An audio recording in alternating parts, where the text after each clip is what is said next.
Evet sevgili seyirciler, Hilal TV ekranlarında Binbir İcat programıyla bugün İslam şehri ve İslam şehirciliğini tartışıyoruz. Doçent Doktor Salim Aydüz'le birlikte.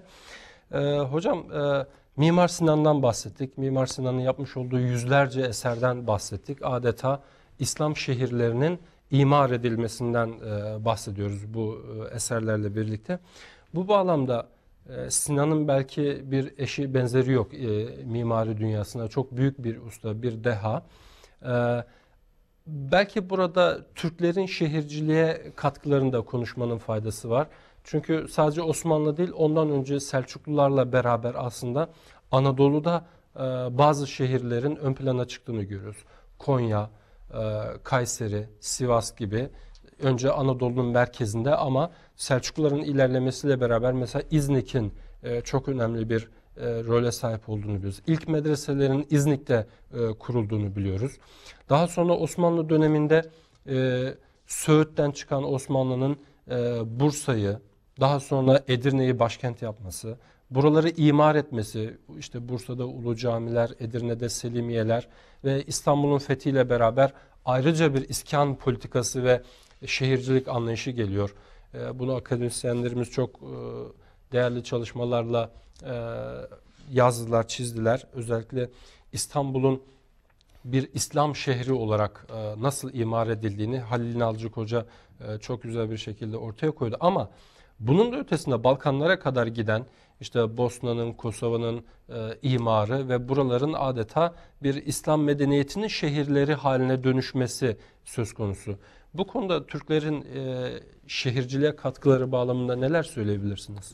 Evet, şimdi şehircilik konusunda Alparslan'la birlikte Türklerin Anadolu'ya gelmesinden itibaren kısa sürede Anadolu Türkleşiyor, Türk nüfusu yerleşiyor. Bilinçli bir yerleştirme ile eski Bizans şehirleri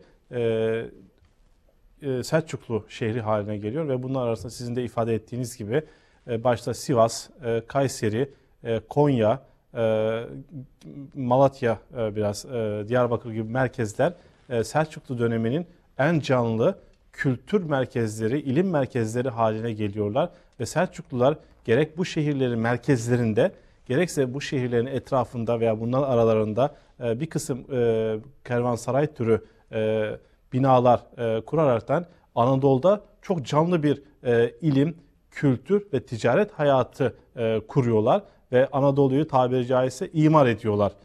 Evet. Selçuklu'dan hemen sonra gelen Beylikler döneminde de Anadolu'nun imarı devam ediyor ve Selçuklularla kıyas edebilecek kadar çok iyi seviyede beyliklerin Anadolu'yu tabiri caizse ilmek ilmek dokuduklarını ve her tarafa eserler, mimari eserler kurduklarını görüyoruz.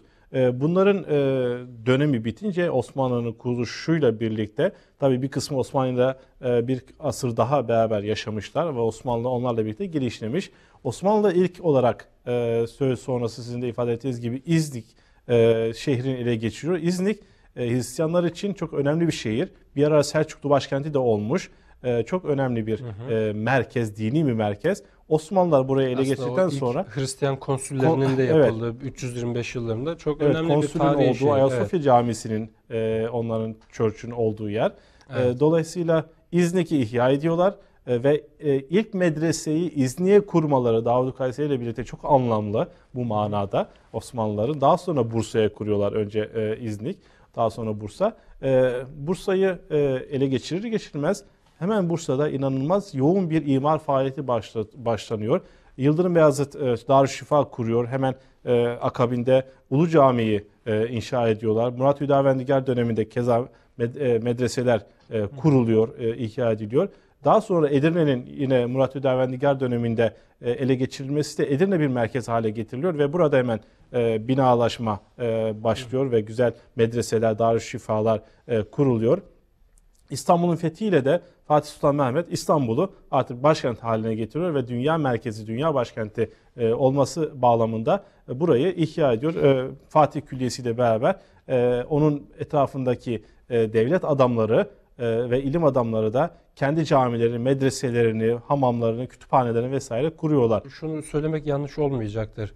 Yani bir şehri fethetmekle aslında şehircilik adına çok fazla bir şey yapılmıyor. Siyaseten, askeri anlamda belki önemli bir şey fethi ama şehir hayatının düzenli işleyebilmesi için bu yöneticilerin, padişahların, sultanların işte medreseler kurduklarını, ilim hayatını, eğitim hayatını şekillendiren ya da Canlandıran. hastaneler kurduklarını, ibadethaneler açmak suretiyle ve hatta buna ilaveten başka yerlerden nüfus getirerek yani demografik bir hareketlendirme de yaparak şehir hayatını canlandırma söz konusu. Evet. Özellikle bu iskan meselesine biraz değinebilir miyiz? Ona ben değineceğim zaten. İstanbul'un fethiyle birlikte İstanbul bir taraftan merkez haline geliyor ama öbür taraftan fütühat devam ediyor. Bir taraftan Yavuz döneminde güneye iniliyor. Fatih döneminde batıya gidiliyor. Kanuni döneminde de yine batıda bir kısım yerler fethediliyor. Bununla birlikte Balkanlarda da bir ilim kültür merkezleri açılıyor. Belgrad gibi, Kosova gibi, Yugoslavya'nın bugünkü Yugoslavya'nın çeşitli şehirleri, Selanik gibi merkezler de ilim kültür merkezi haline getiriliyor. Tabi buralar fethedildikten sonra çok iyi bir iskan politikasıyla buralarının Türkleşmesi, Müslümanlaşması ya da genel Osmanlı coğrafyasında uyumlu bir hale getirilmesi için bir kısım iskan faaliyetleri, zorunlu iskan faaliyetleri başlatılıyor. Mesela biliyoruz ki Konya'dan önemli bir nüfus Selanik'e göç ettiriliyor. Veyahut Anadolu'nun çeşitli şehirlerinden Balkanlara Müslüman nüfus zorunlu olarak ikamete mecbur tutuluyor. Keza İstanbul ilk fethedildikten sonra tabi İstanbul'un eski Hristiyan halkı İstanbul'u terk ettiğinden dolayı İstanbul'da çok ciddi bir nüfus problemi ortaya çıkıyor. Ve Fatih bu nüfus problemini Samsun'dan, Karadeniz çeşitli yerlerinden, Anadolu'dan, Kastamonu'dan vesaire Aksaray'dan düzenli olarak seçme insanları getirerekten İstanbul'un çeşitli merkezlerine bilinçli bir şekilde yerleştiriyor. Bu politika tabii sadece Fatih'in politikası değil. Yavuz döneminde aynı politika devam ediyor. Hatta sadece Müslümanları da değil, ticaretin canlanması için Ermeni ve Yahudi milletinden ailelerin de getirildiğini Sanat biliyoruz. ehli olan, ticaret ehli olan insanlara İstanbul'a getiriyorlar. Tabii. Yavuz mesela Kahire'yi fethetmez. Oradan ehli sanat, ehli ticaret pek çok ehli ilim insanı getiriyor. Tabii bir takım insanları bu şekilde cezbediyor. Öbür taraftan mesela çok güzel bir örnek vermek gerekirse Ali Kuşçu ile ilgili söylemek lazım. Ali Kuşçu Semerkant Rasathanesi'nin önde gelen araştırmacılarından, astronomlarından birisi. Aynı zamanda Ulu Bey'in en yakın dostu ve bir müddet sonra Semerkant Rasathanesi'nin müdürü oluyor. Ali Kuşçu'nun oradaki görevi Ulu Bey'in vefatıyla bitiyor. İlim hayatı sona eriyor oradaki. Ali Kuşçu Uzun Hasan'ın yanına gidiyor, o zamanki İran devletinin başı olan. Ve Uzun Hasan Ali Kuşçu'yu Fatih Sultan Mehmet'e bir elçilik göreviyle İstanbul'a gönderiyor. Fatih Sultan Mehmet Ali Kuşçu'yla buluşunca onun nasıl kıymetli bir bilim adamı olduğunu hemen fark ediyor. Fatih kendisi de bir ilim adamı olduğu için Ali Kuşçu'ya diyor ki gel diyor sen benim yanımda çalış, benim medreselerimden birinin başına geç, burada ilim hayatına devam ettir diyor. Ali Kuşçu da tabii çok nazik bir insan. Efendim diyor ben şu anda Uzun Hasan'ın elçisiyim. Hükümdarımın görevini bitireyim ondan sonra gelirim. Akkoyunlu hükümdarı Uzun Hasan'ın elçisiyim. Bitirip ondan sonra müsaade edersen geleyim diyor ve gidiyor hakikaten. Dönüşte Fatih onun gelmesini istediği Ali Kuşçu'nun geldiğini haber alınca her bir konağında kendisine verilmek üzere 1000 altın tahsis ediyor ve İstanbul'a gelince Üsküdar'da da karşılamak üzere Hocazade'yi gönderiyor. Beraber İstanbul'a geçiyorlar ve Osmanlı medreselerinin kuruluşunda çok önemli bir kilit rol oynuyor. Medrese teşkilatını ve ders programını kuruyor ve bir takım kitaplar yazaraktan medreselerde okutulmasını sağlıyor. Dolayısıyla böyle ilim adamlarını da davet ederekten İstanbul'u, yani şehirleri birer kültür ve ilim merkezi haline getirme yönünde çok önemli ve çok hassas bir politika takip ediyorlar. Sanat erbabını, ilim adamlarını ve gerekli kurumları da inşa etmek suretiyle şehre bir canlılık getirdiklerini söyleyebiliriz. Aslında kamuoyunda böyle zaman zaman dillendirilen bir husus var. O aklıma geldi şu anda.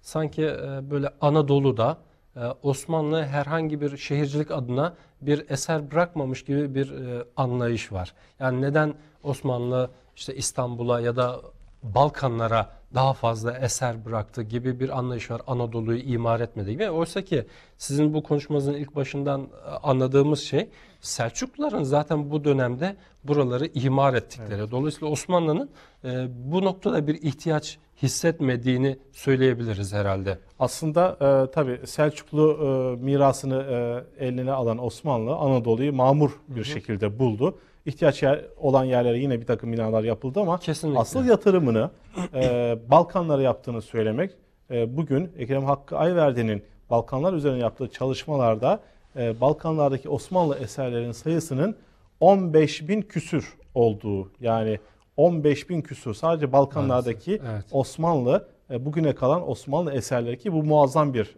rakamdır. Kesinlikle. Osmanlı'nın gittiği yere medeniyet götürdüğünü, insanlık götürdüğünü, aslında bunu genellemek lazım. İslam devletlerinin gittikleri her yere medeniyet götürdüğünü, insanlara hizmet götürdüğünü ve yaşanılabilir yerler kurduğunu görmek açısından, göstermek açısından son derece önemlidir. Bugün Balkanlarda mesela bizim gittiğimiz bir şehir olan Üsküp'e gittiğiniz zaman Osmanlı'nın hala oralarda yaşadığını, Osmanlı evlerinin Bursa'dan farklı olmadığını, Osmanlı mimarisinin, Osmanlı hayatının oralarda olduğunu görmek çok mümkündür. Ya da bir Mostar Köprüsü'nü düşünecek olursak, Evet. Klasik bir Osmanlı mimarisi, o az önce bahsettiğimiz kemerlere belki en güzel örneklerden bir tanesi olarak söyleyebiliriz. Burada vaktimiz de biraz daralıyor. Ben farklı bir noktaya geçmek istiyorum. İslam şehrinin en önemli parçalarından bir tanesi de hamamlar. İşte cami, kütüphane, medrese, pazar yeri gibi kurumların yanı sıra hamamlar da İslam şehrinin önemli bir parçası. Kısmen buna Mimar Sinan'ı anlatırken de değindik ama temizliğe verilen önem, hijyene verilen önem, önceki programlarda da bunun altını çizdik. İslam medeniyetinin bir su medeniyeti olduğunu ifade ettik. Hamamlar İslam kültüründe nerede duruyor? Bunu biraz izah edebilir misiniz? Evet, İslam medeniyeti bir temizlik medeniyeti diye önceki programlarımızda da ifade ettik, sizin de buyurduğunuz gibi. Bir defa hamam şehrin olmazsa olmaz parçalarından, binalarından bir tanesidir. Her şehirde en az bir tane hamam bulunuyor. Bir kısım şehirlerde hamamlar baylar ve bayanlar sırayla kullanırken pek çok şehirde, özellikle büyük şehirlerde hamamlar çifte hamam olarak yapılıyor. Yani bir bölümü hanımlara, bir kısmı beylere sürekli açık bir şekilde. Avrupa'da az önce programımızın başında belirttiğimiz gibi Roma döneminde olmasına rağmen Roma döneminden hemen sonra unutuluyor ve 17. yüzyıla kadar Avrupa'da hamamlara rastlamak mümkün değil. Ancak 17. yüzyıldan sonra Türk tüccarlarının Avrupa'ya gidişiyle Avrupa'da hamamlar açılmaya başlanıyor. 1670'li yıllarda. İngiltere'de bu hususta açılan hamamların ismi de Turkish Bath şeklinde, yani Türk hamamı şeklinde. Bugün Londra'da, Manchester'da, Leeds'te, benim yaşadığım Manchester'da benim evimin hemen yakınında var, Turkish Bath olarak halen faaliyette. Buralarda isimlerin de aynen bizdeki gibi koruyaraktan Türk hamamı da deniliyor, Türk Bath da deniliyor. Binaların olduğunu görüyoruz. Tabii hamam kültürü bir iç temizliğin, yani insan temizliğinin esasıdır. Osmanlılar, İslam medeniyeti bunun haricinde dış temizliğe de çok ciddi önem veriyorlar. Beden temizliğinin ötesinde çevreye temizliği, karşı yani olan duyarlılık da önemli. Evet. Aslında bu noktada belki biraz da bugünkü tabiriyle peyzaj ya da bahçe düzenlemeleri gibi konulara da girebiliriz belki. İslam dünyasındaki saraylar ve bu sarayların bahçe düzenlemeleri, özellikle belki Abbasilerdeki saraylar, Bağdat'ın o işte bahçelerinin işte masallara konu olduğunu vesaire biliyoruz. Ama bir diğer uç noktada da aslında Endülüs Emevileri var. Elhamra Sarayı'nın o fıskiyeleri meşhurdur. Evet. Yani İspanya'daki Endülüs Emevilerinin de bir su medeniyeti olduğunu biliyoruz aslında. Bu beden temizliğinin ötesindeki çevreye, Müslümanların çevreye bakışı ve onu düzenlemesi anlamında neler söyleyebiliriz? Çevre temizliği ve korunması İslam medeniyetinde çok önemlidir. Fatih'in yeşili korumaya verdiği önemi biliyoruz. Bunun haricinde benim öncelikle bu bahçe konusuna geçmeden önce Mimar Sinan'ın Süleymaniye Camii'nde yaptığı bir muazzam uygulamadan bahsetmek istiyorum. Evet.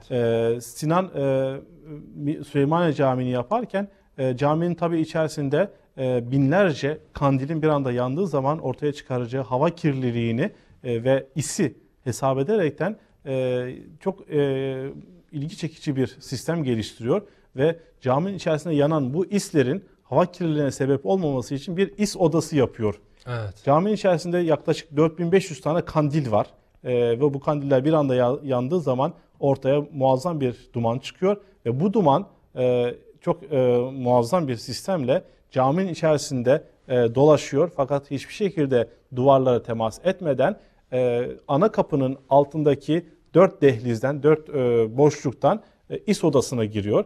İs odasının içerisine büyük deliklerden giren bu yoğun ve kesif duman odanın içerisinde tur atıyor ve odanın tavanlarına, pencerelerin kenarlarına açılan küçük deliklerden tekrar dışarıya salınıyor. Ancak dışarıya salınırken dumanın içerisindeki, isin içerisindeki o kir yapan tabaka, tanecikler odanın içerisinde odanın duvarlarına yapışıyor. Dolayısıyla Evet. içerideki kirli hava dışarıya filtre edilmiş olarak çıkıyor ve temizlenmiş olarak çıkıyor. Kalan is de, duvarlara yapışan is de daha sonra hattatlar tarafından mürekkep olarak kullanılıyor. Dolayısıyla bu 15. 16. asırda çevrecilik adına yani yapılan en büyük uygulamadır. Sadece bu değil, Osmanlılar sokaklardaki temizliğe de dikkat ediyorlar. Sokaklardaki hayvanların korunması, mesela kuş evleri yapıyorlar. Yaban hayvanları için vakıflar kuruyorlar. Göç eden hayvanlar, yardıma ihtiyacı olan hayvanlar için vakıflar kuruyorlar.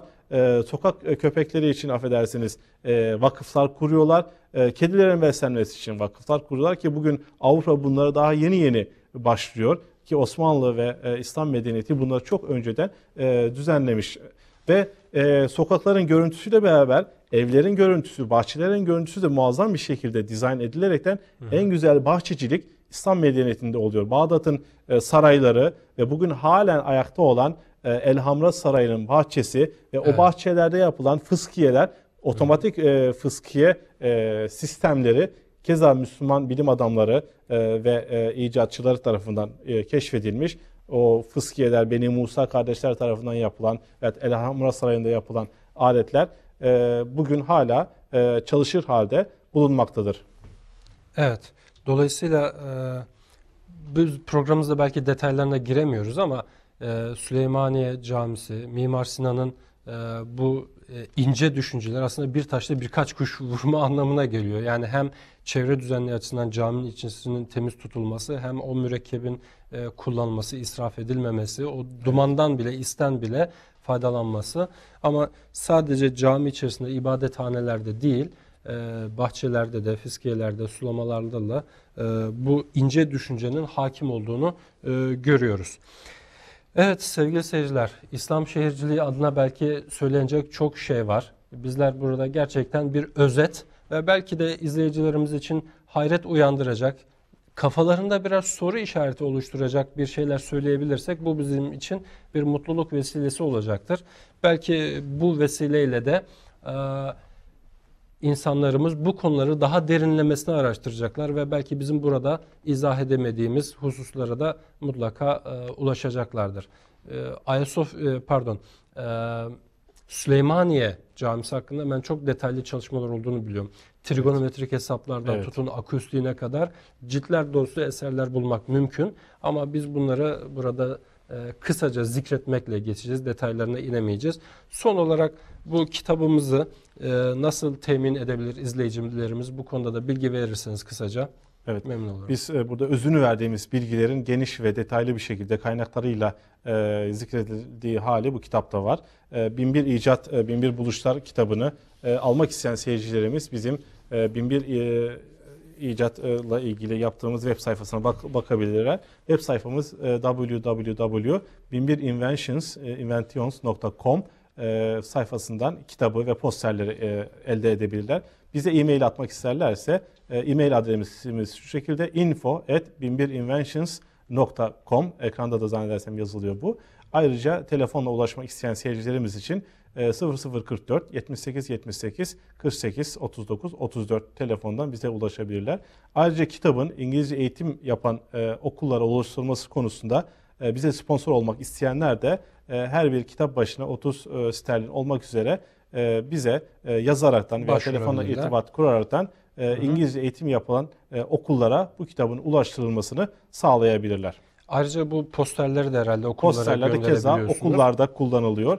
Pek çok okul bu posterleri İslam bilimiyle ilgili kısa ve önemli bilgileri elde etmek açısından alıyorlar.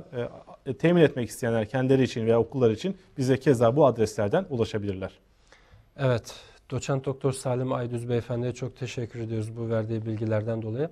Sevgili seyirciler, programımızın bu 5. bölümünde İslam şehir hayatını, Müslümanların, Müslüman bilim adamlarının şehircilik anlamında yapmış oldukları katkıları, mimaride, peyzajda ve diğer alanlarda yapmış olduk katkılara değindik. Bir sonraki bölümümüz coğrafya üzerine olacak. Özellikle coğrafyacılık, haritacılık, Müslümanların dünya algılaması üzerine olacak ve bu konuda yine uzman görüşlere başvuracağız. Bir sonraki programda görüşmek üzere. Sağlıcakla kalın.